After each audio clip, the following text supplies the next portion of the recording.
Everyone expected her to scream. Everyone expected her to fight for every penny. Instead, Emily signed the divorce papers with a terrifying calmness that chilled the courtroom to the bone. Her ex-husband, Marcus, laughed as she walked out with nothing but the clothes on her back, convinced he had won. He thought he had broken her. But he didn't know who was waiting outside. He didn't know that the moment she stepped onto that rainy sidewalk, she wasn't stepping into poverty. She was stepping into an empire. When the black Rolls-Royce pulled up, Marcus stopped laughing. And when he saw who was inside, he realized his life was over. The heavy oak doors of the Manhattan family court, usually a gateway to screaming matches and tearful pleas, were strangely quiet today. Inside courtroom 3B, the air was thick with the scent of floor wax and expensive cologne, specifically the oud wood cologne worn by Marcus Sterling. Marcus sat sprawled in his chair, adjusting the cuffs of his Italian suit. He looked every bit the successful tech mogul he claimed to be. Beside him, his lawyer, Silas Vance, a man known in the city as the Shark, was stacking documents with a smug rhythm. Tap, tap, tap. On the other side of the aisle sat Emily. She wore a faded grey trench coat that had seen better days. Her hands, resting on the wooden table, were bare. The diamond ring that had once sat on her finger was gone, sold 3 months ago, just to pay the retainer for a lawyer who hadn't even bothered to show up today. She was alone. "Mr. Vance," Judge Harrison said, peering over his spectacles, "does the respondent have representation?" Silas Vance stood up, buttoning his jacket with a sneer. "It appears not, Your Honor. Mrs. Sterling seems to have accepted the reality of her situation. We are ready to proceed with the default judgment." Marcus leaned over, whispering loud enough for Emily to hear. "Save yourself the embarrassment, Elle. Just sign the papers. You can't afford to fight me. You can't even afford a cab ride home." Emily didn't flinch. She didn't turn her head. She just stared at the great seal of the state, hanging behind the judge. Her face was pale, her eyes rimmed with the exhaustion of sleepless nights, but her posture was rigid. "Mrs. Sterling," Judge Harrison asked, his voice softer, perhaps sensing the uneven playing field. "You understand the terms presented by your husband? He is claiming full ownership of the marital home in the Hamptons, the apartment in Tribeca, and all stocks related to Sterling Dynamics. He is offering a one-time settlement of $10,000. Do you contest this?" The courtroom went silent. Even the court stenographer paused, fingers hovering over the keys, waiting for the outburst. $10,000 for a 10-year marriage to a man worth millions was an insult. It was a slap in the face. Marcus smirked, checking his watch. He had a lunch reservation at Le Bernardin with his mistress, a 22-year-old model named Jessica, and he didn't want to be late. "Come on, Emily," he muttered. "Don't be dramatic." Emily stood up. The chair scraped harsh against the floor. She reached into her purse. Silas Vance tensed, ready to object to whatever evidence she might pull out. Marcus rolled his eyes. But Emily didn't pull out evidence. She didn't pull out a photo of Marcus entering a hotel with Jessica. She didn't pull out bank statements showing he had been siphoning money into offshore accounts. She pulled out a black pen. "I don't contest it," Emily said. Her voice was raspy, unused, but steady. "Excuse me?" Judge Harrison blinked. "Mrs. Sterling, I am duty-bound to inform you that these terms are highly unfavorable. You have rights to equitable distribution." "I said I don't contest it," she repeated, cutting the judge off. She walked to the bench, the sound of her cheap boots echoing in the silent room. She took the document from the clerk. Marcus looked at Silas, confused. What is she doing?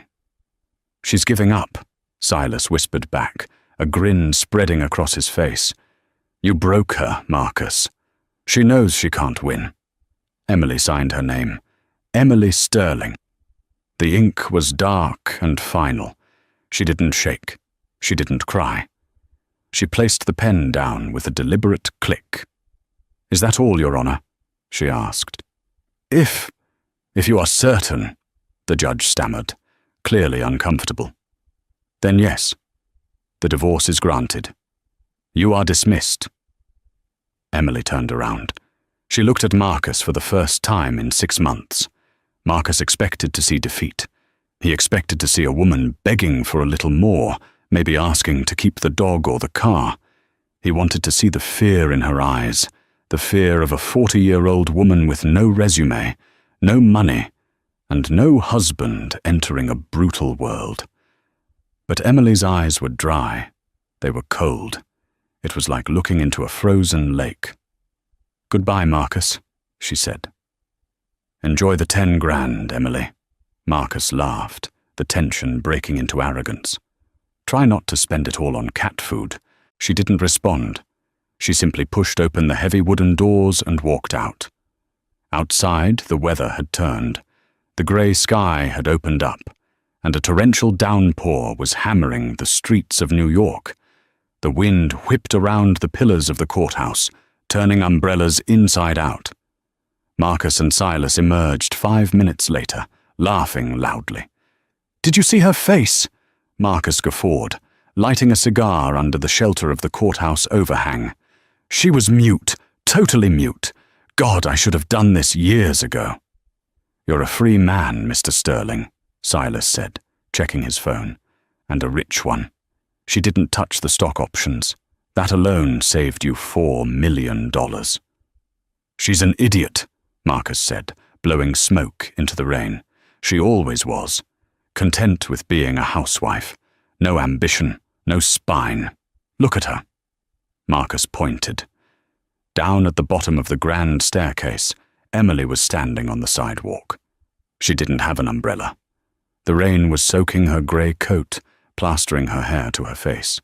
She looked small, pathetic. "Should we offer her a ride to the subway?" Silas joked cruelly. "Nah," Marcus sneered. "Let her walk. It builds character." Emily stood motionless in the rain. She wasn't looking for a taxi. She wasn't checking her phone for a bus route. She was just standing there, staring at the traffic, water dripping from her nose. Suddenly, the traffic seemed to part.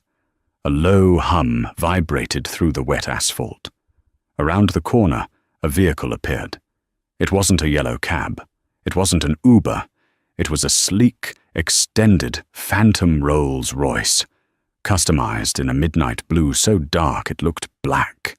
The chrome rims gleamed even in the gloomy weather. It moved with the heavy, silent grace of a predator. Marcus stopped laughing. "Whoa, nice ride. Wonder who that is. Maybe the mayor." The Rolls-Royce didn't pass by. It slowed down. It pulled up directly in front of the soaking wet woman in the grey coat. "No way," Silas muttered. "Is it stopping for her?" "Don't be stupid," Marcus scoffed. "She's probably blocking the loading zone. They're going to honk at her to move." They didn't honk. The back door of the Rolls-Royce clicked open. A driver, dressed in an immaculate uniform with white gloves, stepped out into the pouring rain. He didn't seem to care about getting wet. He walked around the car with a large black umbrella, opening it swiftly and holding it over Emily's head. He didn't just hold the umbrella. He bowed. It was a sharp, respectful bow, the kind you give to royalty. "Who the hell is that?" Marcus whispered, the cigar nearly falling from his mouth. Emily didn't look surprised. She nodded to the driver. Then she turned back toward the courthouse steps. She looked up, directly at Marcus. The distance was far, but Marcus saw it. A smile. Not a polite smile. A terrifying, predatory smile. She ducked into the back seat of the car. The driver closed the door with a solid thud that echoed like a gunshot. But before the car pulled away, The rear window rolled down just an inch. Marcus squinted. He saw a man sitting inside next to Emily. He couldn't see the face clearly, but he saw the hand resting on the windowsill. On the pinky finger was a distinctive ring, a heavy gold signet with a crest of a roaring lion. Marcus froze. His blood ran cold. He knew that ring. He had seen it on the cover of Forbes, on the news, in the nightmares of every CEO in the city. "That's impossible," Marcus stammered, his face draining of color. "What?" Silas asked. "Who is it?" "That ring," Marcus choked out. "That's the crest of the Thorne family. That's Julian Thorne." Silas dropped his briefcase. Julian Thorne, the billionaire recluse, the man who owns half the tech infrastructure in North America? Marcus, if he's involved. The Rolls-Royce engine purred, a deep growl of power. It peeled away from the curb, splashing water onto the sidewalk, and disappeared into the New York traffic. Marcus was left standing on the steps, the rain blowing into his face, his expensive cigar soggy and ruined. "Why?" Marcus whispered, his voice trembling. "Why is my ex-wife getting into a car with the man who could buy and sell my entire company before breakfast?" His phone buzzed in his pocket. Then it buzzed again, and again. A constant, frantic vibration. Marcus pulled it out with shaking hands. It was his chief financial officer. "What?" Marcus barked into the phone. "Marcus, where are you?" The CFO screamed, panic audible in his voice. "You need to get to the office. Now." "I just got divorced, Jerry. I'm celebrating." "What is it?" "It's the stock," the CFO yelled. "Sterling Dynamics. Someone just initiated a hostile takeover. They're buying everything. The price is plummeting. We're losing control." "Who?" Marcus screamed, staring at the empty spot where the Rolls-Royce had been. "Who is buying us?" "It's a holding company we've never seen before," the CFO gasped. "It's called Nemesis Global." Marcus dropped the phone. It shattered on the wet concrete. Nemesis, the goddess of revenge. He looked at Silas, whose face was as white as a sheet. "She didn't sign the papers because she gave up," Marcus whispered, the realization hitting him like a physical blow. "She signed them because she didn't need my money anymore. She has his."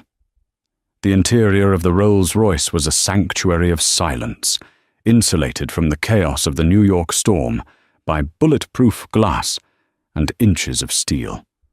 The air smelled of aged leather and faint traces of jasmine. Emily sat back against the plush seat, closing her eyes for a moment. When she opened them, the dull, defeated look she had worn in the courtroom was gone. In its place was a sharpness, a clarity that could cut glass. She reached up and pulled the hair tie from her messy bun, letting her dark hair cascade over her shoulders. She ran her fingers through it, shaking off the persona of the long-suffering housewife like a snake shedding dead skin. "Champagne?" the man beside her asked. Julian Thorne didn't look like a savior. He looked like a king in exile. He was in his late 30s, with sharp cheekbones and eyes the color of steel. He wore a suit that cost more than Marcus's car, but he wore it casually, as if he didn't care. He held out a crystal flute, bubbling with vintage Dom Perignon. Emily took the glass but didn't drink. She looked at him. "Is it done?" "The acquisition began the moment your pen lifted from the divorce papers," Julian said, his voice deep and smooth. "My team at Nemesis Global triggered the buy orders at 12:01 p.m.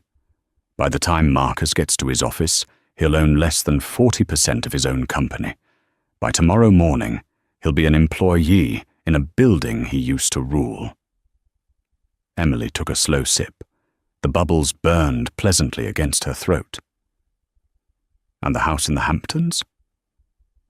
"Bought by a shell corporation," Julian replied with a faint smirk.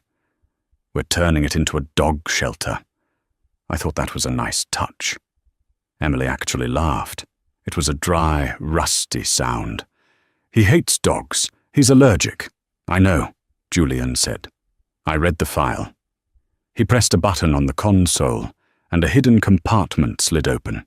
Inside was a sleek, silver laptop and a fresh set of clothes, a tailored white blazer, silk blouse, and trousers that screamed power.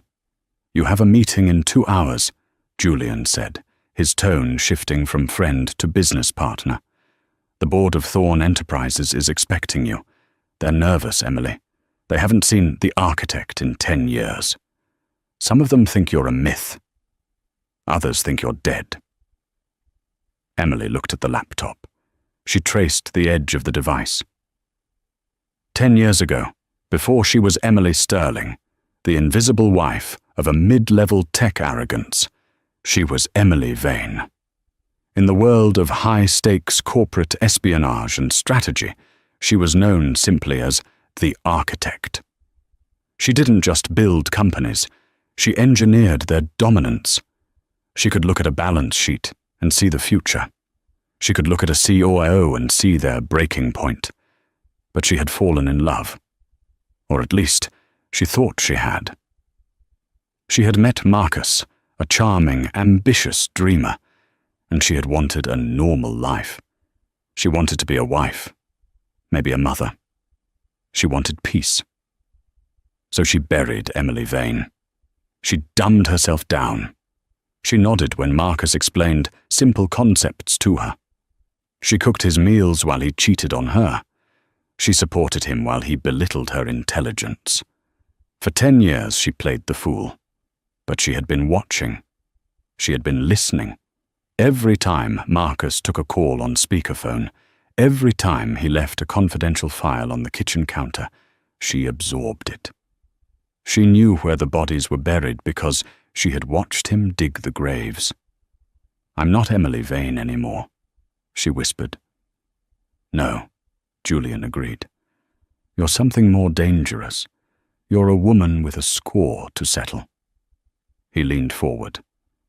"I held up my end of the bargain, Emily. Marcus is being dismantled. His reputation will be shredded. He will be destitute. Now, I need you to hold up yours. My company is bleeding. The Asian markets are crushing us. I need the strategy you promised me. I need the fix." Emily set the champagne down. Her eyes narrowed. The softness was gone completely now. "Give me the laptop," she said. Julian handed it to her. She cracked it open, her fingers flying across the keyboard with a speed and precision that hadn't diminished in a decade. "Cancel the merger with Omnicorp," she said, not looking up. "It's a trap. Their debt is hidden in offshore subsidiaries in the Caymans. I saw Marcus trying to replicate their structure last year. It's a house of cards." Julian raised an eyebrow, impressed. He pulled out his phone and sent a text. "Done. What else?" "Short the lithium futures," Emily continued, her eyes scanning streams of data. "And set up a meeting with the Minister of Trade in Singapore. Tell him the architect remembers the favor he owes from 2015. Julian smiled, a genuine, relieved smile. "Welcome back, Emily." She stopped typing and looked out the rain-streaked window. They were passing Central Park. "Marcus thinks he took everything from me," she said quietly. "He thinks he took my youth, my confidence. But he forgot the one thing I never gave him." "What's that?" "My mind," Emily said. "Driver?" "Change of destination." The driver's eyes appeared in the rearview mirror. "Yes, Mum?" "We're not going to the airfield yet," Emily said, a cold smile forming on her lips. "Take us to the Sterling Dynamics headquarters. I want to see the fire while it's still burning." The headquarters of Sterling Dynamics was a glass monolith in the financial district, a monument to Marcus Sterling's ego. Usually, the lobby was a hushed cathedral of commerce. Today, it was a riot. Marcus burst through the revolving doors, water dripping from his ruined suit. He ignored the security guards who tried to salute him. He ran for the elevators, Silas Vance trailing behind him, struggling to keep up with his heavy briefcase. "Why aren't the phones working?" Marcus screamed at his assistant, a terrified young woman named Sarah, as he stormed past her desk. "They are working, Mr. Sterling," Sarah cried, holding a phone to her chest. "They just won't stop ringing. It's the shareholders, the press. The SEC is online too." "The SEC?" Marcus froze, his hand on his office door. "Why the hell is the Securities and Exchange Commission calling me?" "Insider trading allegations," Sarah whispered, her face pale. "Someone leaked the emails, sir. The emails about the Project Horizon cover-up." Marcus felt the blood drain from his face. He staggered into his office and slammed the door. "That's impossible," he hissed at Silas. "Those emails were on a private server, encrypted. Only I had the password. I wrote them on my laptop at home." Silas slumped onto the leather sofa, loosening his tie. "At home," Silas repeated slowly. "Where your wife lived. The wife you just humiliated in court. The wife you called an idiot? She didn't know the password," Marcus yelled, pacing the room. It was complex. It was my birthday, backwards." Silas put his head in his hands. "You are an idiot, Marcus. A colossal idiot." Marcus rushed to his computer. The screen was flashing red. The stock ticker for Sterling Dynamics, SDYN, was in freefall. It had opened at $145 a share. It was now trading at 62 euros. Ding. An email notification popped up on his screen. It wasn't from his CFO. It wasn't from the lawyers. It was from an external address, nemesisathornind.com. The subject line read, "Checkmate." Marcus clicked it with a trembling finger. There was no text in the body of the email, just an attachment, a video file. He clicked play. The video showed a live feed. It was a camera positioned across the street from his building. It showed the front entrance of Sterling Dynamics. In the video, the black Rolls-Royce pulled up to the curb. "Is that—" Marcus squinted at the screen. "Is that live?" He ran to his office window and looked down.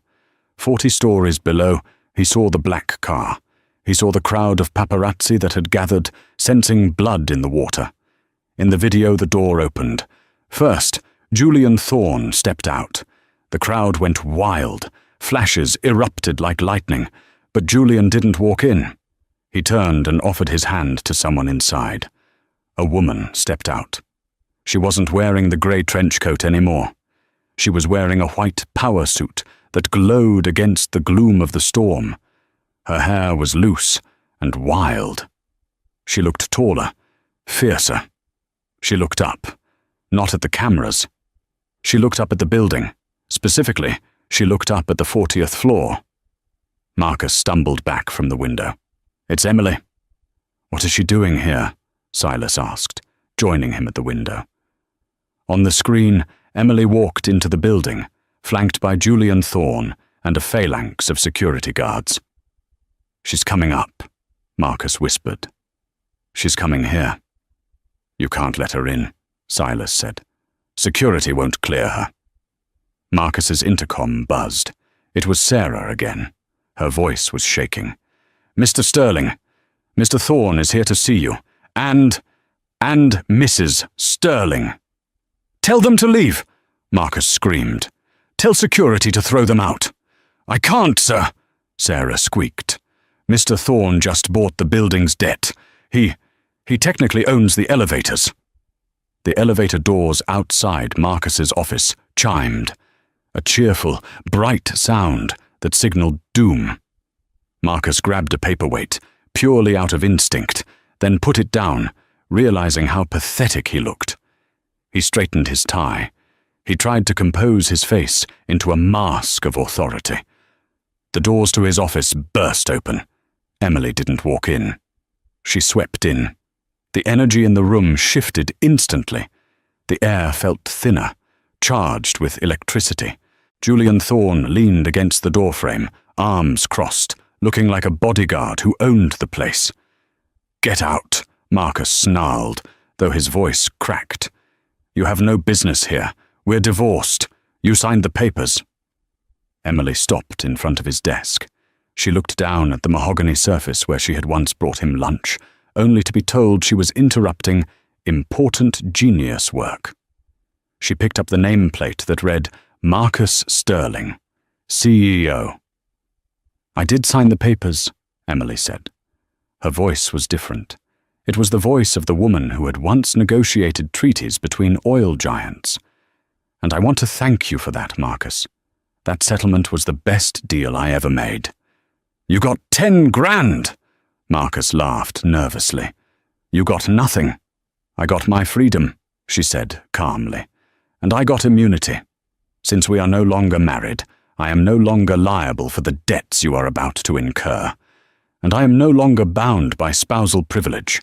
I can testify." "Testify about what?" Silas asked, standing up. Emily turned her gaze to the lawyer.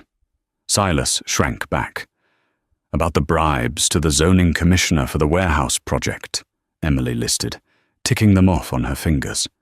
"About the safety reports you falsified for the new battery prototype.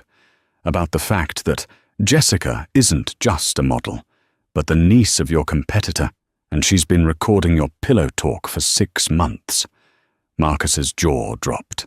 "Jessica? No. She loves me." "She loves your Amex Black card," Emily corrected, which, by the way, was just declined at Cartier. I saw the alert on the shared cloud before I disconnected it. Marcus slumped into his chair. "What do you want, Emily? Money? I'll give you money. We can tear up the divorce papers. We can work this out." Emily laughed. It was a cold, genuine laugh. "I don't want your money, Marcus. I have my own now. I'm the new Chief Strategy Officer for Thorne Enterprises. My signing bonus was more than your company made in the last 2 quarters combined." She dropped the nameplate into the trash can. Clunk. "I came here to tell you to run," she said softly. "Run?" "The SEC is in the lobby," she said. "Julian stalled them for 2 minutes so I could come up here. They have the warrants. You have about—" She checked her Cartier watch. 60 seconds before they put you in handcuffs. Marcus looked at the door. He looked at the window. He looked at Emily. "Why?" he whispered. "Why help me run?" Emily leaned in close, her face inches from his. "I'm not helping you run, Marcus. I'm giving you a head start, because the hunt is so much more fun when the prey is moving." She straightened up and turned to Julian. "I'm bored. Let's go." As they turned to leave, the elevator chimed again. This time it wasn't family. 4 agents in FBI windbreakers stepped out. "Marcus Sterling!" the lead agent barked. Emily didn't look back. She walked past the agents, her heels clicking rhythmically on the marble floor. As the agents swarmed into the office and Marcus began to scream for his lawyer, Emily stepped into the elevator with Julian. The doors closed, shutting out the noise of Marcus's destruction. "That was ruthless," Julian said quietly as the elevator descended. There was a hint of admiration in his voice, mixed with a healthy dose of fear. "That was just the opening move," Emily replied, staring at her reflection in the polished brass doors. "Marcus is the pawn. Now I want the king." "The king?" Julian asked. "The man who told Marcus to hide the money," Emily said. "Marcus isn't smart enough to set up the offshore accounts in the Caymans by himself. He had a puppet master.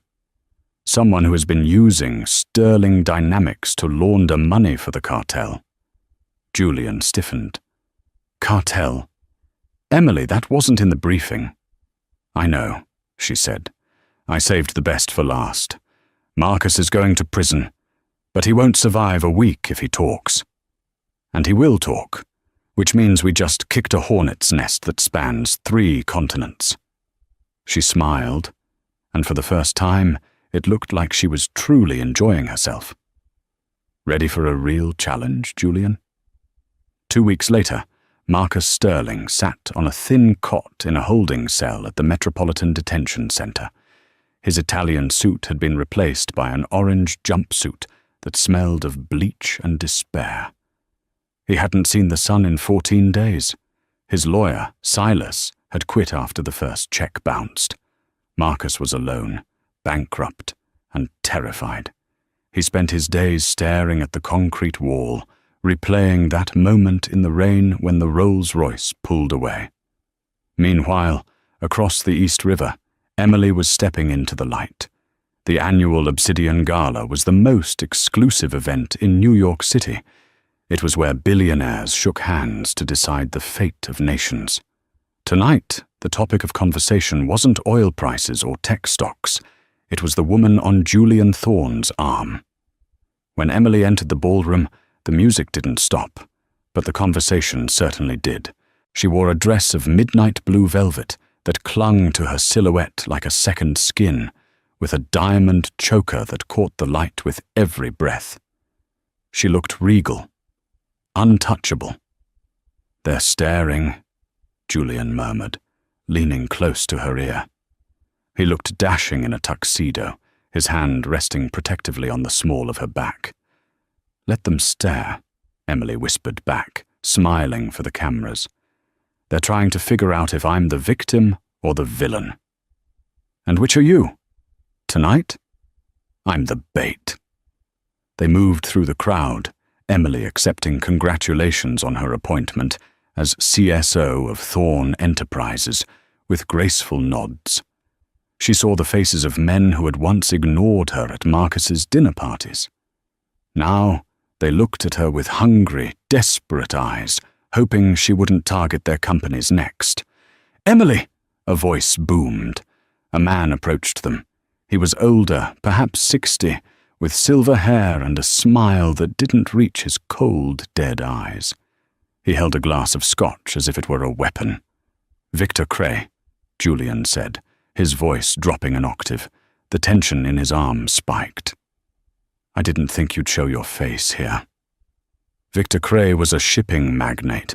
On paper, he moved cargo. In reality, according to Emily's intel, he moved everything the law forbade: weapons, narcotics, and dirty money. He was the king Marcus had been washing money for. "I never miss a party, Julian," Victor said smoothly.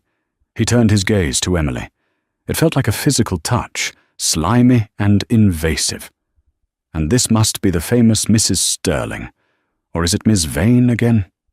"Miss Vane," Emily corrected, her voice ice-cold. "Mrs. Sterling died of boredom." Victor chuckled, but there was no humor in it. "A shame about your ex-husband. Marcus was a useful tool, blunt, a bit dim, but he did what he was told." "You broke my tool, Miss Vane." "That was very inconvenient." "He was defective," Emily replied, taking a sip of champagne. "I just took out the trash. If you lost money in the process, Victor, perhaps you should have vetted your partners better. Or maybe you're just losing your touch." The circle of people around them had widened. The air was thick with unspoken threats. Victor took a step closer. He smelled of cigars and gunpowder. "You think because you're standing next to Julian Thorne that you're safe? Julian is a boy playing with calculators. I play with real consequences. You cost me $50 million last week, Emily. I expect to be reimbursed." "Send me an invoice," Emily smiled. "I'll file it under unforeseen casualties." Victor's eyes narrowed into slits. He leaned in, his voice a whisper that only she could hear. "You're feeling very tall right now, but remember, the taller the tower, the harder it falls. Be careful walking to your car tonight, Miss Vane. Accidents happen in the rain." He patted Julian on the shoulder, a gesture that looked friendly but was clearly a threat, and disappeared into the crowd. Julian grabbed Emily's elbow. "We're leaving. Now." "Not yet," Emily said, her pulse racing, not with fear, but with adrenaline. He just confirmed it. Confirmed what? That he's scared, Emily said. He threatened me publicly. A man like Victor Cray only barks when he doesn't know where to bite. We have him rattled, Julian. Rattled snakes bite, Emily, Julian hissed. Let's go. The drive back to Julian's estate in upstate New York was tense. The rain had returned, lashing against the windshield of the armored SUV. This wasn't the Rolls-Royce. This was the Beast, a military-grade vehicle disguised as a luxury rover. Julian was driving. His security detail was in a follow car behind them. You pushed him too hard, Julian said, checking the rearview mirror for the 10th time. Victor Cray isn't Marcus. He doesn't sue people. He disappears them. I needed him to make a move, Emily said, typing furiously on her laptop. I'm tracking his accounts. The moment he threatened me, I triggered a trace on his phone. He's contacting his cleaners. If I can intercept the location... Suddenly, a bright light blinded them from behind. Crash!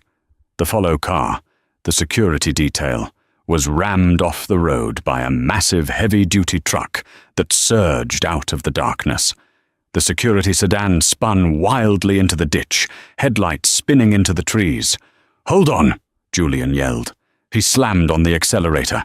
The Beast roared, its V8 engine screaming as it tore down the wet highway. Two black SUVs peeled out from a side road, flanking them. They were hunting. They're trying to box us in, Emily shouted, bracing herself against the dashboard. I see them! Julian gritted his teeth. He swerved hard to the left, slamming the side of the Beast into one of the attacking SUVs. Metal screeched against metal, sparks flying like fireworks in the rain. The attacking SUV wobbled, but held its ground. The window of the enemy car rolled down. A man in a ski mask leaned out, holding a submachine gun. Rat-tat-tat-tat! Bullets hammered against the side of Julian's car. The bulletproof glass spiderwebbed, but didn't shatter. Get down! Julian screamed, shoving Emily's head down. I can't hack the car if I'm on the floor, Emily yelled back. She sat up, ignoring the bullets pinging off the glass inches from her face. Julian, keep them steady. I'm trying to access their vehicle's onboard computer. Are you insane? Julian shouted, drifting around a sharp curve at 90 miles per hour. Shoot back. There's a Glock in the glove box. I'm an architect, not a soldier, Emily snapped. I fight with code, she typed frantically. The attacking SUV was a modern model, connected to the cloud. It had a weakness. Every smart car had a weakness. Come on, she muttered. The signal bars on her screen flickered. The second SUV rammed them from behind. The Beast fishtailed, skidding dangerously close to the guardrail. Below lay a 100-foot drop into a rocky ravine. Emily! Julian roared, wrestling with the steering wheel. Got it! She screamed. She hit enter. On the highway, the lead attacking SUV suddenly locked up. Emily had overridden the electronic braking system, engaging the emergency parking brake at 80 miles per hour. The SUV flipped. It cartwheeled into the air, a mass of twisting metal, and crashed spectacularly into the median, bursting into flames. One down! Emily yelled. One behind us! Julian shouted. The rear SUV was gaining, preparing to ram them off the cliff. Julian looked at Emily. Trust me? He asked. Always, she breathed. Hold on. Julian slammed on the brakes. It was a suicidal move. The SUV behind them didn't have time to react. It smashed into the reinforced rear bumper of the Beast, but the Beast was built like a tank. The attacking SUV crumpled like an accordion upon impact, its engine block shattering. Julian gunned the engine again, pulling away as the wrecked enemy car smoked and stalled on the highway. Silence returned to the car, save for the heavy breathing of two people who had just cheated death. Julian slowed down, his knuckles white on the wheel. He looked over at Emily. She was trembling slightly, but her eyes were blazing. You hacked a car, Julian said, a breathless laugh escaping him. At 90 miles an hour. I told you, Emily said, smoothing her hair, though her hands were shaking. I cancelled his merger. Now I cancelled his ride. She looked at the burning wreckage in the rearview mirror. Victor Cray just made a mistake, she whispered. He tried to kill me. Now it's not just business, it's war. Julian reached over and took her hand. His grip was iron hard. We need to go to the safe house, he said. We can't go home. He knows where we live. No, Emily said. She turned to look at him, her face hard. We're not hiding. That's what the old Emily would have done. That's what Marcus's wife would have done. Then what are we doing? We're going to the source, Emily said. That truck that hit our security. I saw the logo on the mud flaps before it hit them. It belongs to Cray Logistics. He's moving a shipment tonight. That's why he's in town. That's why he's desperate. You want to go to the docks? Julian asked, incredulous. Tonight? Alone? Not alone, Emily said, looking at the Glock in the glove box. We have the element of surprise. He thinks we're dead or running. He won't expect the prey to walk right into the wolf's den. She picked up the gun and checked the magazine with a proficiency that surprised Julian. Let's go steal a shipment, Julian. The port of New York was a labyrinth of rusted shipping containers and towering cranes that looked like skeletal dinosaurs against the stormy night sky. The rain had turned into a fine, freezing mist. Julian parked the beast a mile away, hidden behind a derelict warehouse. They moved on foot, slipping through the shadows like ghosts. Emily had swapped her heels for a pair of tactical boots from Julian's trunk, but she still wore the ruined velvet gown, now torn at the hem and soaked with mud. She looked like a fallen queen coming to reclaim her throne with blood and fire. Pier 42, Emily whispered, pointing to a massive hangar where floodlights cut through the gloom. That's Cray's distribution hub. There are guards at the perimeter, Julian noted, scanning the area with a small thermal monocular. 4 of them, armed. They're looking for a frontal assault, Emily said. They're not looking for a system failure. She pulled out her phone. It was cracked from the crash, but functional. She accessed the Port Authority's grid, a back door she had built 5 years ago during a consulting gig for the city. Watch the lights, she murmured. 3 seconds later, the floodlights on Pier 42 surged, blindingly bright, and then exploded in a shower of sparks. The entire pier plunged into darkness. Go, Julian commanded. They sprinted across the open tarmac. The guards were shouting, blinded and confused, their flashlights dancing erratically in the dark. Emily and Julian slipped through a side maintenance door before the backup generators kicked in. Inside, the warehouse was cavernous. It was filled with wooden crates, stamped with the logo of a fruit company. Bananas, Julian whispered, prying a lid open with a crowbar he found near the door. He pushed aside the straw packing. Beneath it wasn't fruit. It was metal, sleek, silver casings. Guidance chips, Emily said, her breath hitching. She picked one up. It was stamped with a familiar serial number, SD Horizon. These are the prototype chips Marcus was developing. He told the board the project was a failure. He told me they were scrap metal. He was selling them to Cray, Julian realized, his face hardening.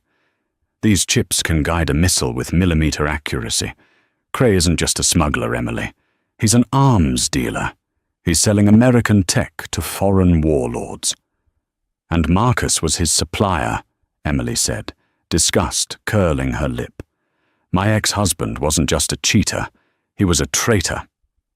Touching realization, a voice boomed from the catwalk above, but a little too late. The backup generators slammed on with a deafening hum. High-intensity lights flooded the warehouse floor. Emily and Julian froze. Victor Cray stood on the metal gantry 20 feet above them. He was flanked by 6 men holding assault rifles. The exits were blocked. "You are a persistent woman, Emily," Victor called down, his voice echoing off the steel walls. "I have to admire the tenacity. Hacking my car, brilliant. Shutting down my power, classic. But here, in the real world, bullets beat brains every time." Julian stepped in front of Emily, shielding her body with his. "Let her go, Victor. It's me you want. I'm the competition." "Oh, Julian," Victor laughed, descending the metal stairs slowly, savoring the moment. "You're not competition. You're a nuisance. But her? She's a loose end. And I hate loose ends." He reached the ground floor and walked toward them, stopping 10 feet away. He signaled his men, the rifles raised in unison. "Any last words?" Victor sneered. "Perhaps a final strategy." Emily stepped out from behind Julian. She didn't look scared. She looked bored. She checked her watch. "Actually, yes," she said calmly. "I have a question. Do you know how Wi-Fi works in a steel-reinforced warehouse, Victor?" Victor frowned. "What?" "It doesn't," Emily said. "The signal bounces. It's terrible. That's why I didn't try to hack your internal network to call for help." "Smart," Victor said. "So you're admitting you're trapped?" "No," Emily smiled. "I'm admitting that I needed a stronger signal. So, 10 minutes ago, while we were outside, I linked my phone to the Port Authority's emergency broadcast system. It's a localized frequency that overrides everything." "So what?" Victor scoffed. "You called 911? "No," Emily said, her eyes gleaming. "I started a live stream to the FBI's Cybercrime Division and the Department of Homeland Security." She pointed to a small red light blinking on her phone, which was propped up on a crate behind them. "They've been watching and listening for 3 minutes, Victor. They heard you admit to the arms dealing. They saw the chips, and they definitely heard you order your men to kill us." Victor's face went pale. He looked at the phone, then back at Emily. "Kill them!" Victor screamed, losing his composure completely. "Kill them now and destroy the—" Boom! The skylights of the warehouse shattered inward. Ropes dropped from the ceiling. "FBI, drop your weapons!" At the same time, the massive bay doors of the warehouse were rammed open by an armored SWAT vehicle. Flashbangs detonated, filling the room with blinding light and deafening noise. Victor's men scrambled, firing blindly, but they were overwhelmed instantly. Agents in tactical gear swarmed the floor. Victor turned to run, sprinting toward a back office. "He's getting away!" Emily shouted. Julian didn't hesitate. He took off after Victor. Victor scrambled into his office and tried to slam the heavy steel door, but Julian threw his shoulder against it, bursting into the room. Victor pulled a pistol from his desk drawer. He turned, aiming at Julian's chest. But Julian was faster. He closed the distance in 2 strides, knocking the gun from Victor's hand with a brutal chop. He grabbed the older man by the lapels of his expensive suit and slammed him against the wall. "That," Julian growled, "was for the car." He punched Victor, a solid right hook that laid the crime boss out cold on the floor. Julian stepped back, adjusting his cuffs, breathing hard. Emily appeared in the doorway.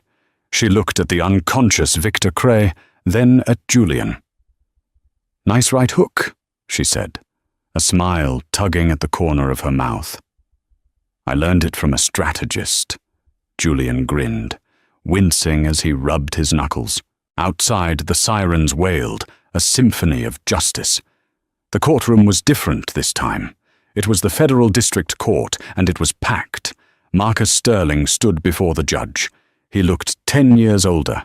His hair was thinning, his posture slumped. He wasn't wearing oudwood cologne. He smelled of fear.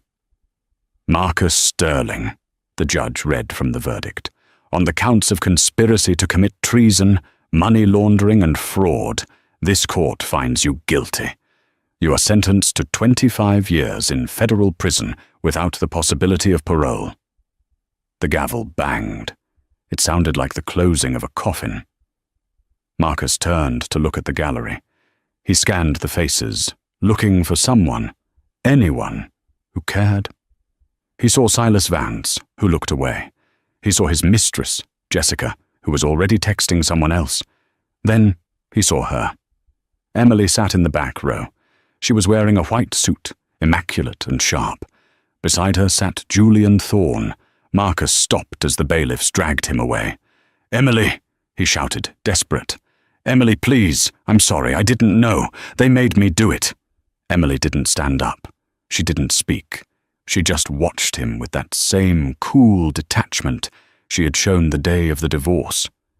She gave him a small, almost imperceptible nod, a goodbye to a past life. Marcus was hauled through the side door, his screams fading into silence. Outside the courthouse, the spring sun was shining. The air was crisp and clean. "Are you okay?" Julian asked as they walked down the steps. "I thought I would feel happy," Emily admitted. "But I don't." "What do you feel?" "Light," she said. "I feel light, like I finally put down a heavy suitcase I've been carrying for a decade." A valet pulled up, but it wasn't the Rolls-Royce. It was a bright red convertible, a vintage Jaguar. "Yours?" Julian asked. "Bought it this morning," Emily smiled, putting on oversized sunglasses. "With my first bonus check. I thought I needed something faster." "Where are you going?" "I have one last stop," Emily said. "Do you want to come?" "Always." They drove out to the Hamptons. The drive was quiet, peaceful. They pulled up to the massive estate that had once been the envy of Emily's social circle, the Sterling mansion. It was empty now. The windows were dark. The lawn was overgrown. "The bank seized it," Julian said, leaning against the car. "It's going up for auction next week." "I know," Emily said. "I bought it." Julian looked at her, surprised. "You bought it? Why? It's full of bad memories." "Not for long," Emily said. She walked up the driveway. She didn't go to the front door. She walked to the large stone sign that said, "The Sterling Estate." She pulled a sledgehammer from the trunk of the Jaguar. It was heavy, iron and unforgiving. "Emily?" Julian watched, amused and intrigued. Emily took a deep breath. She swung the hammer. Crack! The stone shattered. The word Sterling broke in half. She swung again, and again. Dust and chips of stone flew into the air. She destroyed the name. She destroyed the legacy. When she was done, she dropped the hammer, panting, sweat glistening on her forehead. "I'm not going to live here," she told Julian. "I'm going to bulldoze the house. I'm donating the land to the city. It's going to be a park, a place where people can walk their dogs and be free." Julian walked over to her. He wiped a smudge of dust from her cheek. "The architect rebuilds," he said softly. "No," Emily corrected him, looking into his eyes. "The architect designs, and I'm designing a new life." She took his hand. "Are you in the blueprint, Julian?" Julian smiled, kissing her hand. "I'm the foundation, Emily, as long as you want me to be." Emily looked back at the ruin of the sign, then at the man who had stood by her when the world fell apart. "Let's go home," she said. They got into the red car. Emily revved the engine, the sound roaring over the quiet estate. She didn't look back in the rearview mirror. There was nothing behind her worth looking at.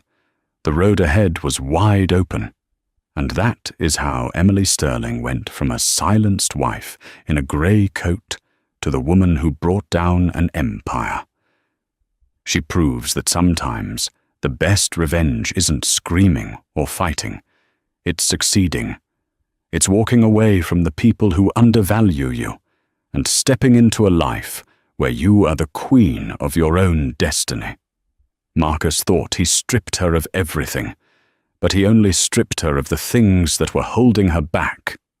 If this story satisfied your craving for justice, make sure to smash that like button right now.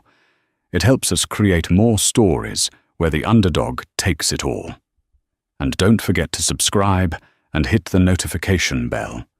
We have a new story coming next week about a homeless man who wins the lottery but hides the ticket from his greedy family. You won't want to miss the twist ending. Comment below. What would you do if your ex walked out of court and into a billionaire's limo? Let me know in the comments. Thanks for watching, and see you in the next story.